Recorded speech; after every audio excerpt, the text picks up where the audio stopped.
Good morning, all. Another week, and a few more Democrats announced retirement. And another week, and Speaker Pelosi is back from another swing of her farewell tour, and more broken promises. And poor Josh, he's still waiting for his vote. Last time, in the third broken promise, he was very, very sure it was going to happen. I think he even got some champagne from the NRCC, but it just didn't take place. As the Democrats' agenda continue to stall out and Americans have no idea what's in the bill. CBS poll shows that only 10% of Americans know. I think that number is even lower in the Democratic conference. Speaker Pelosi complained that it is the responsibility of others to tell the American people what the bill does. As the bill continues to fail, she even blamed you. But it also exposes the truth behind their socialist agenda. Democrats don't really want America to know what's in it because it will continue to stall the bill. You remember what Speaker Pelosi's old line is: we need to pass the bill to find out what's in it. It appears they feel the exact same way today. They first passed the $2 trillion bill earlier this year on a partisan basis that helped spur inflation into our country. 61% of Americans know what is causing inflation: the Democrats and their policies. Even 40% of the Democrats believe that their own policies are creating this inflation.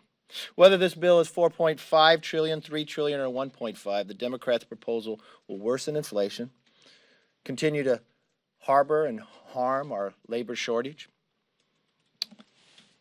won't do anything to stop the border crisis that we have today, and it will set our country back for decades. We cannot afford this, not ever, and especially not now. Americans are finding life today much harder than they did just a short year ago. If you go to the grocery store, it's going to cost you $200 more over the course of the year. You're being warned that you got to shop for Christmas now if you want to be able to get anything. Every time you go to fill up your gas, it's 42% higher.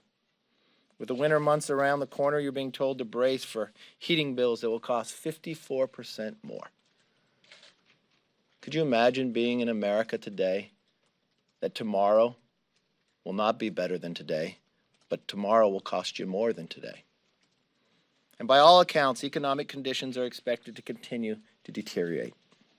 When confronted with the reality Americans are now facing, Democrats want Americans to lower expectations. You heard me many times before compare this Biden administration to Jimmy Carter. If you look back to 1979 and today, there are some very eerie similarities. In a time when Jimmy Carter had Americans being held hostage in the Middle East, Joe Biden created the exact same problem for Americans. You have inflation, same challenge that we had with Jimmy Carter. They both begged OPEC to try to get America out of their problems so they could become energy independent. Jimmy Carter had Billy Carter, and President Biden has Hunter Biden. We had an economics that Americans just don't feel strong as they once did before. We have an opportunity to change that, just as we did in the 80s. Today is the House Republicans who are fighting back. It's the House Republicans with a policy that would make America stronger.